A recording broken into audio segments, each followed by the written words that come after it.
জলটা ছেড়েছে কৌশী নদী 6 লক্ষ কিউসেক ছেড়েছে কৌশী নদীর জল।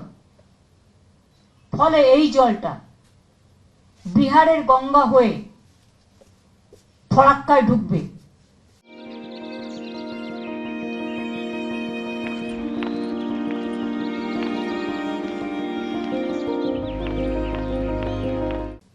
এবং ফরাক্কায় ঢোকার আগে এটা উত্তর দিনাজপুর, দক্ষিণ দিনাজপুর কিছুটা,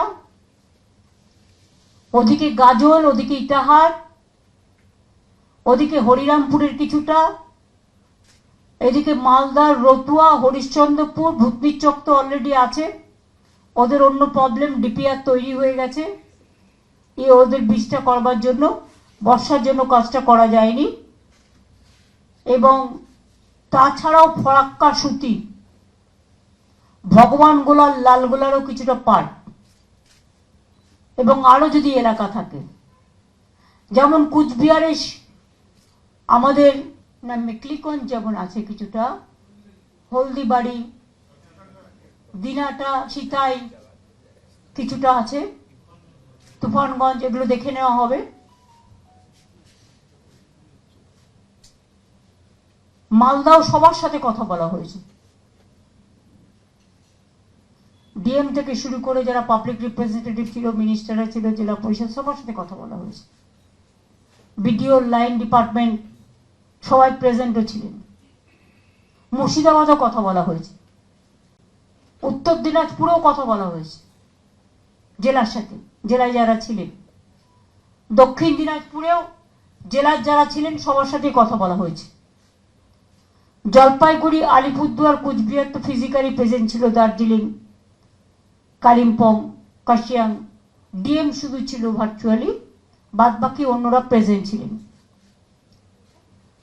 যা যা বন্যার ত্রাণে করা দরকার, যাদের ফসল বীমা মানে ফসল নষ্ট হয়েছে বা শস্য নষ্ট হয়েছে, আমাদের শস্য বীমার একটা টাইম করা থাকে প্রতি বছর 31শে সেপ্টেম্বর পর্যন্ত। কিন্তু যেহেতু লাস্ট উইক অফ সেপ্টেম্বর এই বন্যাটা আসছে, তাই ওটা আমরা এক্সটেনশন করে দিয়েছি এবছরের জন্য 31 অক্টোবর পর্যন্ত। বৃষ্টি যেই থেমে যাবে, শস্য বীমার আন্ডারে টাকাটা total government of West Bengal দেয়, চাষিদের 1 পয়সাও দিতে হয় না। তারা চিন্তা করবেন না, শস্য হোক, চাষের জমি হোক, তার শস্য বীমা আপনি পাবেন। রাস্তাঘাটগুলো একটা ইনস্ট্রাকশন আমাদের এমএলএদের এবং লোকসভার এমপিদের দেওয়া হয়েছে যে গ্রামীণ রোড তার এলাকায় এবছরটা তারা করবে। যেগুলো তারা করতে পারছে সারা বাংলা জুড়ে বলা হচ্ছে, যেটুকু তারা করতে পারছে সেটা জানাবে ডিএমদের। তাহলে আমরা যেগুলো করব সেটাকে বাদ দিয়ে করব, যাতে একটা কাজের ডবল ব্যয় না হয়।